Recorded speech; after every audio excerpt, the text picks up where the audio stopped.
So thoracic is जो हमारा गर्दन का नीचे का हिस्सा होता है, यहाँ से जो हमारी कॉलर बोन्स होती जी। है, हमारी एलओसी ये है. This collar bone is our LOC on one side, and when we come down then there is a layer called diaphragm, रीढ़ की हड्डी स्पाइन होता है. हमारे साइड्स में 12 पेयर रिब्स होती हैं, पसलियां होती हैं, और हमारे फ्रंट में ये ब्रेस्ट बोन. तो हम लोग पेट खुला है. कहना चाहता हूँ कि जो सबसे ज़्यादा maximum complaint that you receive is we understand is lungs. तो आउट ऑफ 100 आप कितना परसेंट मतलब देते हैं कि लंग्स का ही जो है डिजीज हो? अब आपने बोला वो about 60-70% the diseases are in lungs only. So what sort of diseases are most prevalent these days? तो स्पेसिफिक इन्फेक्शन लाइक ट्यूबरक्लोसिस और various other infection, viral infection, जैसे कोविड था. कोविड एक वायरस था जो लंग के लिए प्रेडिलेक्शन था, वो लंग में जाके इफेक्ट करता है. अनफॉर्चुनेटली ये मैं शेयर करना चाहूँगा कि इनकी संख्या तेजी से बढ़ रही, खासकर से लंग कैंसर का पिछले 20 साल में मैंने देखा है कि नंबर बढ़ा है.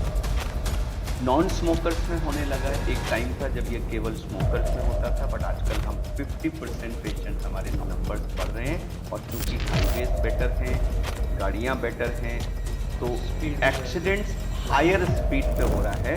और हायर स्पीड का मतलब है कि 7-8 रिब फ्रैक्चर्ड के किसी भी समय 2-3 पेशेंट हमारे वॉर्ड में हैं. So this accident numbers are increasing and severity of injury in the accident cases is also dying of empymas, chest में पस बनता है. So infectious diseases are still killing people. Covid ने हमारे लंग्स को कितना डैमेज कर दिया है और क्या वो धीरे धीरे रिपेयर होंगे या वो हमेशा डैमेज ही रहेंगे? और इनमें से कई लोग धीरे धीरे धीरे धीरे लंग फेलियर की तरफ बढ़ रहे हैं. अब वो कितनी जल्दी बढ़ेंगे वो दो चीज़ों. But do you think the ratio is going to be the same in terms of being in Delhi NCR, which is the most polluted area at the moment in India, versus a person maybe living on the hills where the air pollution is? It was a myth earlier that Delhi is bad and rest of the country is good. No, the rest of the country might have been good 20 years back. But today, I would want to understand that it's like any other disease would have some test, like you get your blood test and then you get the results and you know that you're suffering from that. So is there some sort of test? spirometry. Spirometry is, to my mind, currently the best test available to detect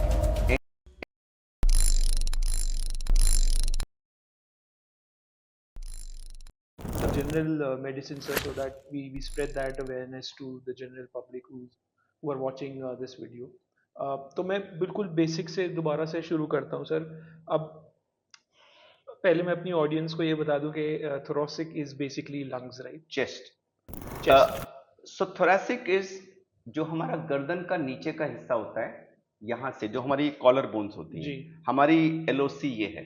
this collar bone is our LOC on one side, and when we come down then there is a layer called diaphragm, which is a dome shape muscular layer. वो हमारी chest और abdomen के बीच की LOC है. Right. तो हमारी सीमा ऊपर शुरू होती है कॉलर बोन पे और नीचे एंड होती है डायाफ्राम पे. हमारी बैक साइड में हमारा रीढ़ की हड्डी स्पाइन होता है. हमारे साइड्स में 12 पेयर रिब्स होती हैं, पसलियां होती हैं, और हमारे फ्रंट में ये ब्रेस्ट बोन होती है. तो हम लोग पेट खुला है, पेट में पीछे स्पाइन है, बट अदरवाइज खाली मांसपेशियां हैं, कोई वहां हड्डी नहीं है. Right. बट यहाँ पर it's a well protected structure. तो यहां से यहां तक और दोनों आर्मपिट्स के बीच में ये हमारा चेस्ट है.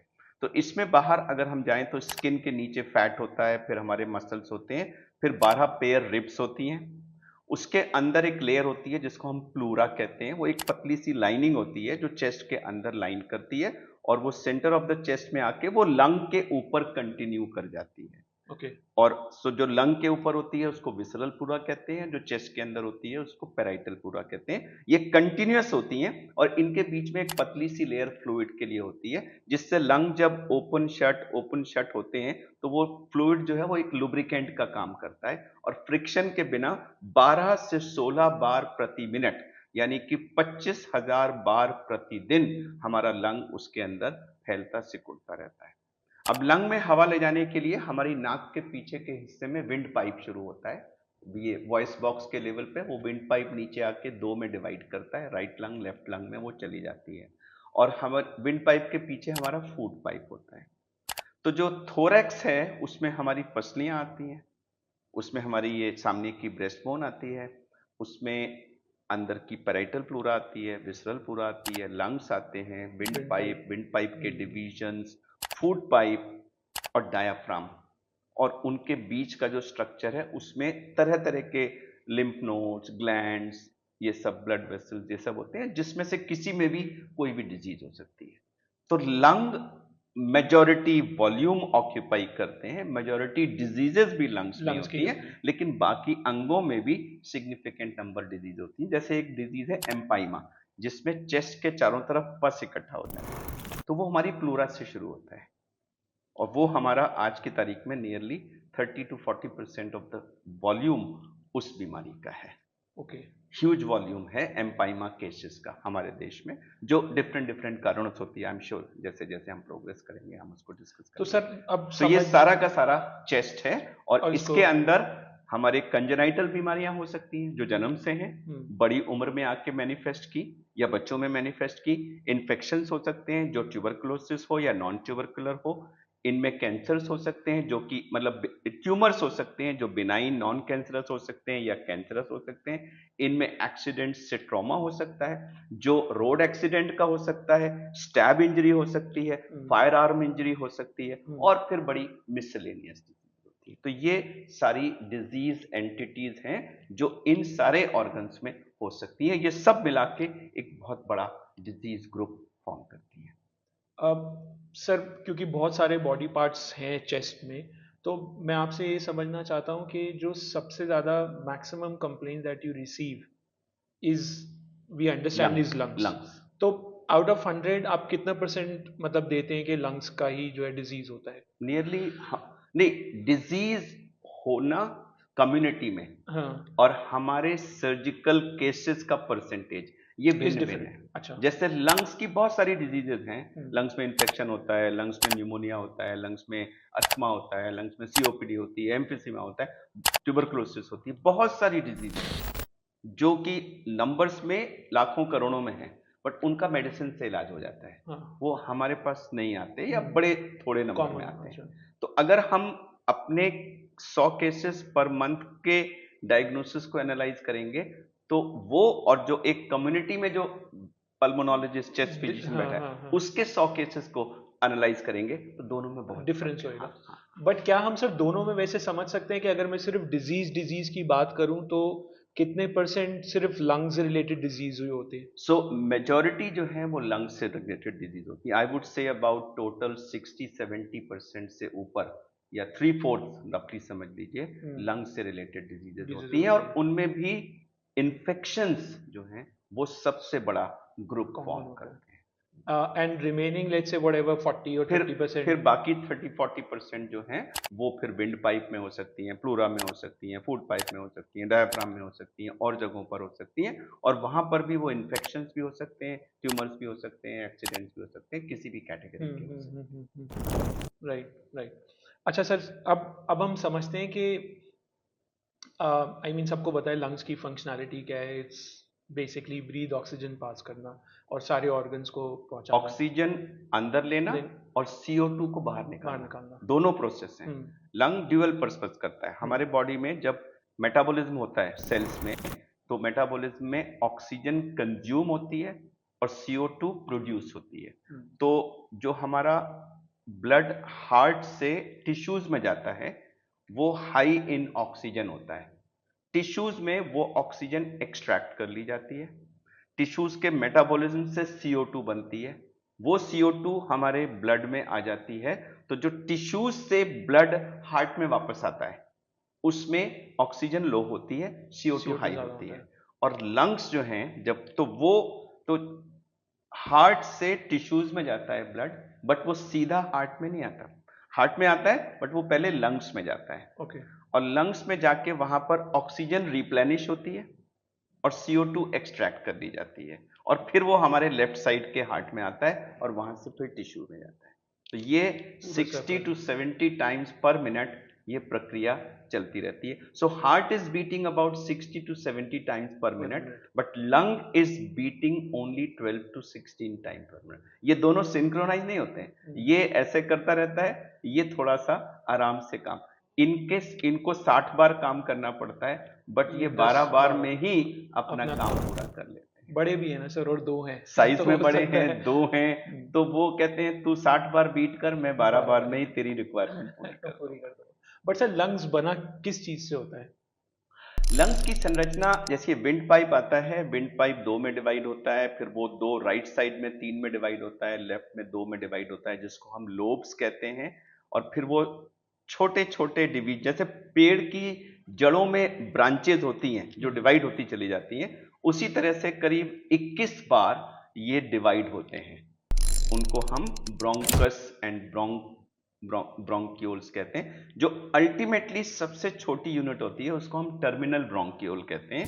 वो आप समझ लीजिए एक पतली सी सड़क है और जो जाकर के एक बैलून जैसे सैक में एंड करती है।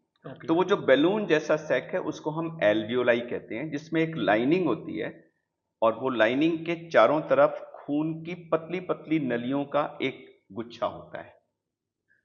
और वो जो लाइनिंग है वो ऑक्सीजन और CO2 का आदान प्रदान अलाउ करती है।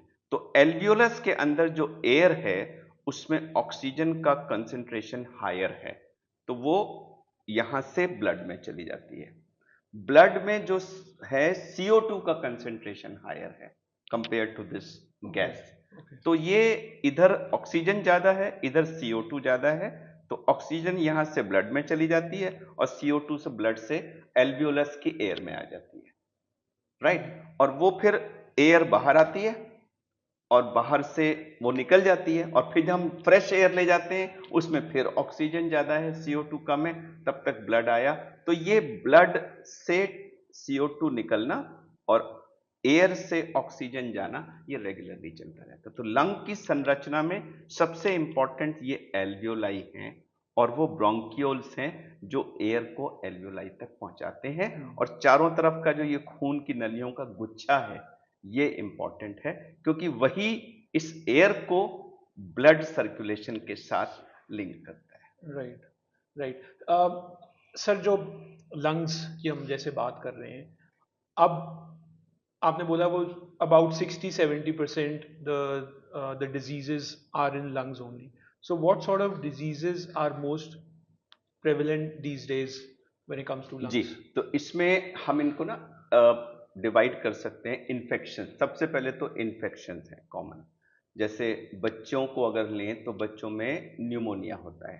न्यूमोनिया क्या है? न्यूमोनिया का मतलब आपके लंग का एक हिस्सा जो है वो सूज गया, उसमें एक तरह से अंदर सूजन आ गई, पानी आ गया और वो अपना नॉर्मल काम नहीं पड़ पाता। तो ये वायरस इन्फेक्शन से हो सकता है, बैक्टीरियल इन्फेक्शन से हो सकता है, फंगस से हो सकता है, और बड़े सारे एटिपिकल ऑर्गेनिजम्स आजकल आ रहे हैं। कई बार तो हमें पता ही नहीं लगता क्योंकि रोज नए नए ऑर्गेनिजम्स ऐड होते चले जा रहे हैं। तो ये इन्फेक्शंस बच्चों में भी एक बहुत बड़ा ग्रुप है, बड़ों में भी ये बहुत बड़ा ग्रुप है। और इसी के अंदर कुछ स्पेसिफिक इन्फेक्शंस भी हो जाते हैं, जैसे ट्यूबरकुलोसिस है। तो ट्यूबरकुलोसिस भी एक बैक्टीरिया है और नॉन ट्यूबरकुलर बैक्टीरिया भी बहुत सारी डिजीजेस कॉज करते हैं लंग्स में।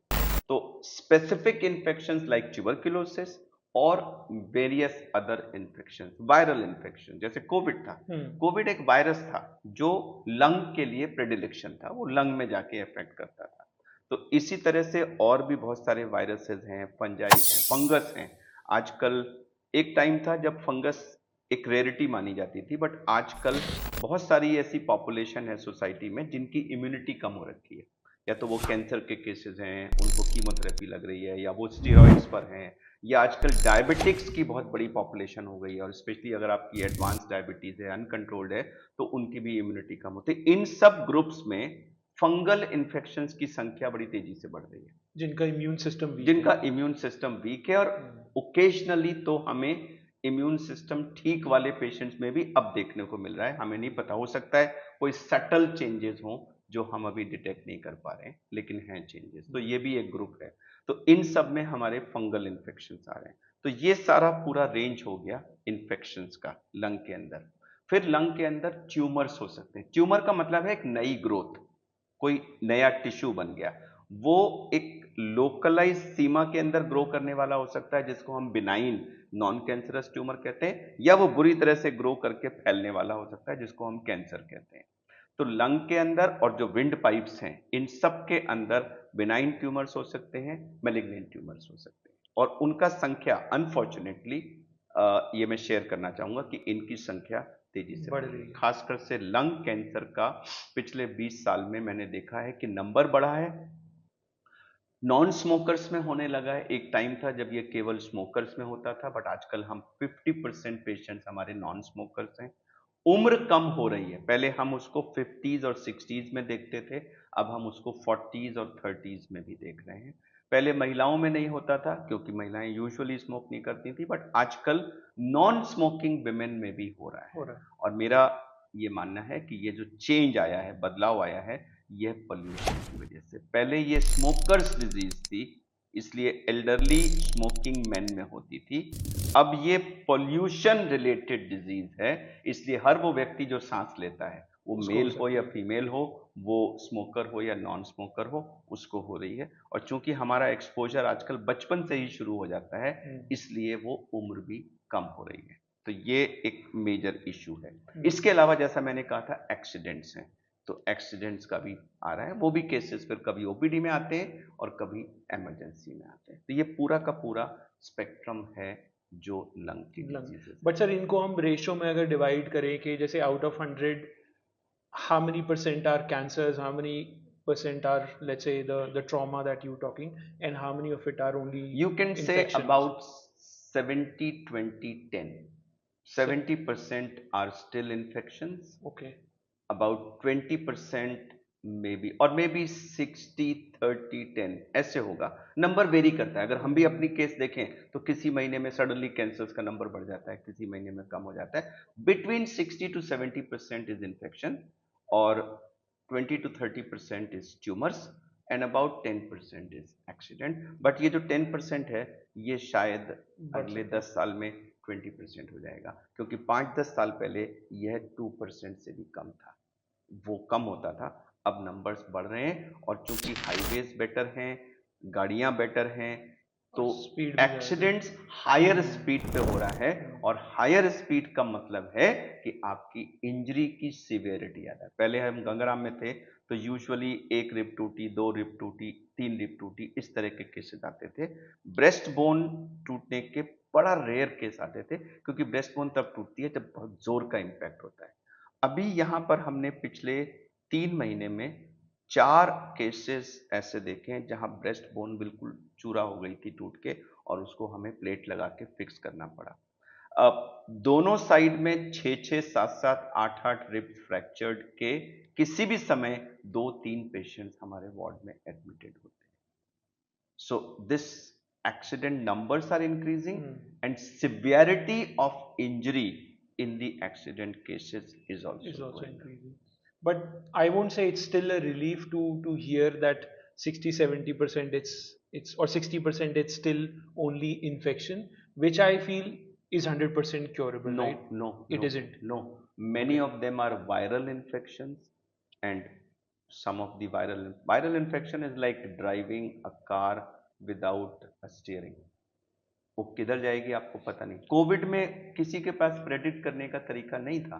ठीक है, हमने कैटेगरीज थी, यंग पेशेंट, नो कोमॉर्बिडिटीज, ठीक रहेंगे, elderly patient, diabetic, hypertension, comorbidities, but then there were exceptions. So likewise किसी को वायरल निमोनिया हो गया, कोई वेंटिलेटर पे जाता है और 24 घंटे में बाहर आ जाता है, और कोई जाता है एक्मो पे चला जाता है, नहीं सर्वाइव करता। So I won't say that these are 100% curable. There are many cases जहाँ फंगल इन्फेक्शंस आ रहे हैं दोनों लंग्स में बड़ी बड़ी और वो मेडिसिन से नहीं रिस्पॉन्ड कर रहे हैं and those patients are dying. So it's not correct कि 100% of the infections are curable. Even tuberculosis is not curable in 100%. 90% is a disease which can be cured with medicines, but there is a group called MDR, there is a group called ये multi-drug resistant and then severe extreme drug resistance, XDR, extreme drug resistant, and there's something called TDR, total drug resistant. The bacteria is resistant to every known disease and patients are dying. So even today, tuberculosis is an important cause of death in our country. Lakhs of people are even today dying of tuberculosis. People are dying of viral pneumonia. People are dying of bacterial pneumonia. People are dying of fungal infections of the lung. People are even dying of empymas. Chest में पस बनता है. So infectious diseases are still killing lot of people. But sir, in जो ये जो infection diseases होते हैं, इसमें भी हमें सर्जरी परफॉर्म करने की जरूरत पड़ती है, सिर्फ मेडिसिन से हो जाता है? So some of the infectious diseases, so infectious diseases का प्राइमरी ट्रीटमेंट मेडिसिन से होता है, बट देन स्पेसिफिक है कि मान लीजिए उसमें पस बन गया. हमारे यहाँ मेडिकल में ऐसा कहा जाता है कि when there is a pus collected somewhere, the pus cannot be cured with medicine, pus has to be removed. तो अगर लंग के चारों तरफ जो प्लूरल कैविटी में पस बन जाता है उसको एम्पाइमा कहते हैं, जो हमारा one of the commonest operation है, उसको फिर सर्जरीज के द्वारा रिमूव किया जाता है. ऐसे ही मान लीजिए लंग के अंदर पूरा का पूरा पस बन गया और वो लंग नॉर्मल लंग की जगह एक बैग ऑफ पस बन गया, बैलून जैसा बन गया जिसके अंदर पस भरा है. So that portion of lung has to be removed. Similarly, fungus में एक एंटिटी होती है एस्परजिलोमा या एक इंफेक्शन है म्यूकरमाइकोसिस कहते हैं. इनमें लंग का पोर्शन खराब हो जाता है. That portion becomes dead. वो खराब होके बलून जैसा. So that portion has to be removed. Okay. So there are indications. So but इन सबको पहले हम दवा से ट्रीट करते हैं और फिर सबके सेट इंडिकेशंस होते हैं कि अगर ऐसा नहीं हुआ तो आपको सर्जरी करनी पड़ेगी. That's why there has to be a close cooperation between the chest physician and chest surgeons. और दोनों को अपनी सीमाएं पता होना चाहिए कि फिजिशियन को मालूम है कि मैं ट्रीट करूंगा, मैं यहाँ तक ट्रीट कर पाऊंगा, इसके आगे अगर इतना सारा पस हो गया है तो मैं नहीं कर सकता. Then I have to give it to the surgeon. And surgeon should also know कि भाई मेरी सीमा यहाँ से शुरू हो रही है. अगर शुरू में उसको न्यूमोनिया है तो उसमें मेरा कोई रोल नहीं है, वो एंटीबायोटिक से ही ट्रीट होना है. बट वो न्यूमोनिया अगर नेक्रोज होकर के लंग एब्सेस में कन्वर्ट हो गया तो फिर वो पेशेंट मेरे पास आना चाहिए. तो a good dialogue, knowing each other's boundary and working together always gives the best care to the patient. Right. आपने कोविड की बात करी सर, मैं आपसे समझना चाहता हूँ कि कोविड ने हमारे लंग्स को कितना डैमेज कर दिया है और क्या वो धीरे धीरे रिपेयर होंगे या वो हमेशा डैमेज ही रहेंगे? मेरे से अक्सर ये क्वेश्चन पूछा जाता है, तो मेरा रिप्लाई भी स्टैंडर्ड है कि कोविड ने 3 तरह के पेशेंट ग्रुप्स क्रिएट किए थे. एक जिसमें बहुत माइल्ड सी डिजीज हुई, लंग्स अफेक्ट ही नहीं हुए या मिनिमली अफेक्ट हुए और वो बिल्कुल 100% रिवर्स हो गए. That's one group. दूसरा एक्सट्रीम जहां उन्होंने इतना लंग्स को अफेक्ट किया कि उनकी अनफॉर्चुनेटली पेशेंट्स की डेथ हो गई. So these returned to 100% normal life and these unfortunately these people died. But there is a big group जहां, and this is a huge group and उसमें पूरा स्पेक्ट्रम है जहां उसने लंग को डैमेज किया और वो डैमेज इरिवर्सिबल था, लेकिन उसकी एक्सटेंट का रेंज यहां से लेकर यहां तक है. ये लोग इतना कम डैमेज भी नहीं हुआ कि 100% नॉर्मल हो गए और इनको इतना सिवियर डैमेज भी नहीं हुआ कि इनकी डेथ हो गई. किसी को उससे जस्ट पहले रुक गया, कोई उससे 40% पहले रुक गया, कोई 30% पहले रुक गया, कोई यहां रुक गया, कोई.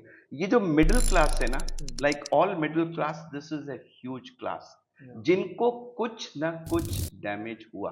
कुछ को थोड़ा सा हुआ, कुछ को ज्यादा हुआ, कुछ को बहुत ज्यादा हुआ. अब ये जो ग्रुप है, ये जब रोज 25,000 बार पॉल्यूटेड हवा में सांस ले रहा है, तो उसके ऑलरेडी डैमेज्ड लंग को रोज 25,000 बार और डैमेज हो रहा है। और इनमें से कई लोग धीरे धीरे धीरे धीरे लंग फेलियर की तरफ बढ़ रहे हैं। अब वो कितनी जल्दी बढ़ेंगे वो दो चीजों पे डिपेंड करता है, एक तो कि डैमेज कितना हुआ था और दूसरा उनका एक्सपोजर कितना है।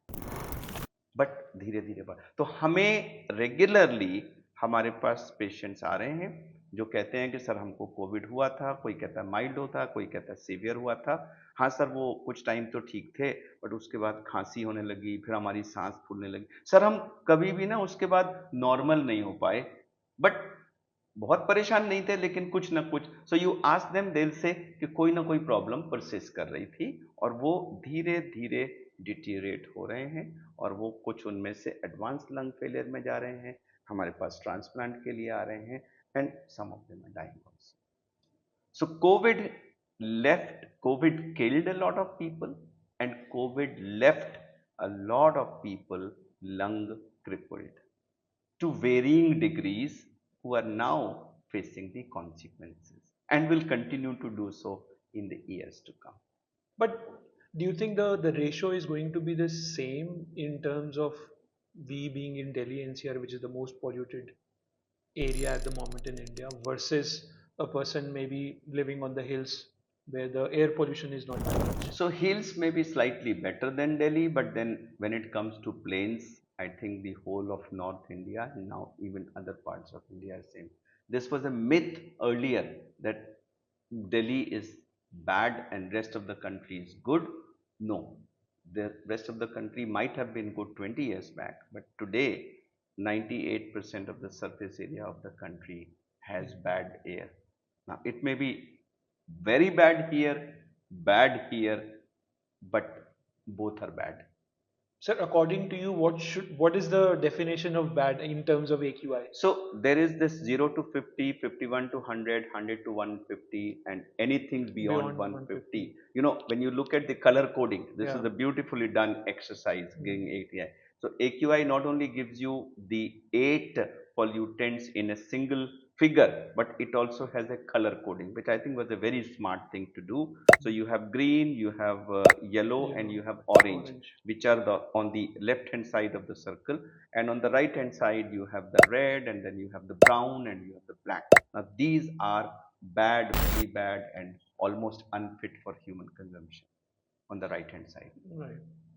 Anything more than 150 is very, very harmful to human health, and unfortunately we are usually in the black group, 400, often, not always. So with that, I would want to understand that is like any other disease would have some test, like you get your blood test done and you get the reports and you know that you're suffering from that disease. So is there some sort of test that we have for lungs also? Yeah, we do have many tests. So we have chest X-ray, we have CT scan, we have pulmonary function tests. So chest X-ray, unfortunately, is a very crude method, very insensitive method, and does not give Reflect warning of what is happening inside. No. CT scan is comparatively more sensitive, but then even in CT scan, the correlation between the finding on the CT scan and the clinical picture often is not directly proportional. So there are occasions where we see minimal changes in CT, but patients are symptomatic and vice versa. Then we have pulmonary function tests where we ask the patient to take a deep breath in and then breathe quickly into a machine, where the machine measures the total volume of lung air inside, how rapidly we are able to exhale that lung. This is called pulmonary function test or spirometry, of which there are different types of machines, the conventional spirometry, and now there is a new impedance spirometry. Spirometry is, to my mind, currently the best test available to detect any change in your lung function status at the earliest stage. CT scan, first of all, is not directly correlated to functional change, because CT scan shows anatomy, structure. It doesn't show function. whereas pulmonary function test reflects function. It's Function. a dynamic test, function. It's not showing your anatomy. The function is affected by the anatomical changes, but then what we are testing is function. So this is functionality related, that is more changes related. So I would say that if somebody wants to check his lung health and lung status, the test to do is lung function test or pulmonary function test, where you have to look at various figures. What is your total volume? How quickly are you able to exhale that volume in the first second? When you start exhaling, how much of the total volume you are able to exhale in the first second, second second, third second, and in how many seconds you are able to reach a plateau and exhale. So So that that tells you determines, yeah. about, and in the airways we have the windpipe, the main windpipe, the smaller windpipe, and there are something called small and medium size airways, and finally terminal bronchiole. So the bulk is formed by these small and medium size, which determine the resistance to the airflow in and airflow out, and their condition ultimately tells what happens. So this pulmonary function test, there is a functionality called FEF, PEF 25, 50, 75. What is the that shows that reflects the function of the small and medium airways. So we look at the various parameters, and based on those values we tell if this person is tending towards developing some lung disease. And the beauty is that it's a very non-invasive test. Correct. It takes hardly 5 minutes to do, and you can repeat it at 6 months. So suppose you find some abnormality, Yeah. then you institute corrective measures, and you can go and check 6 months later, 1 year later, whether you are improving or not. Yeah. And then you can continue to do it annually to see whether you are maintaining. Ever if there is a dip, you again find out why has the dip happened. And the consequent of another thing following this is that you can do some kind of a lung improving exercises. There's a group called pulmonary rehabilitation, wherein by diet therapy, psychological counseling, building up your chest muscles and building up the dynamics, the active exercises, a combination of these, you bring about a lot of improvement in your lung performance. So this is called pulmonary rehabilitation, because what happens is that when you have the lung failure happening, you are sick, you are in the bed, so the muscles tend to waste. You are breathless, your diet gets affected, so you are nutritionally poor, your muscles waste, and muscles are the one which have to take the air inside. So if the muscle is weak, you don't take enough air inside, which adds to the vicious cycle. So if you give good diet, you train the muscles well, so you reverse some of the process which has caused the problem to you. So that leads to a significant improvement in the functional status of the patient. So the message is, if you are suspecting something in your lung, or you're just curious, okay, how is my lung health? If there's one test you have to do, it should be pulmonary function test. Do it properly. Let a specialist look at the values, because it's a very specialized test.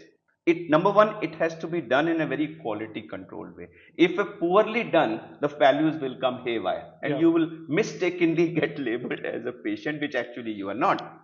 So the test has to be done by a trained person. The analysis has to be done by a trained person, and if there are defects, then there could be you know corrections like withdrawal of the cause. For example, suppose you are a smoker and it is smoking which is responsible, then the next thing to do is to stop smoking. So you may get some medical help to assist you in quitting smoking. Obese people have abnormal lung function. So if you're obese and that's the cause of your abnormal, then you address. So lung function tells you that there is something wrong. What is the possible cause of this wrong?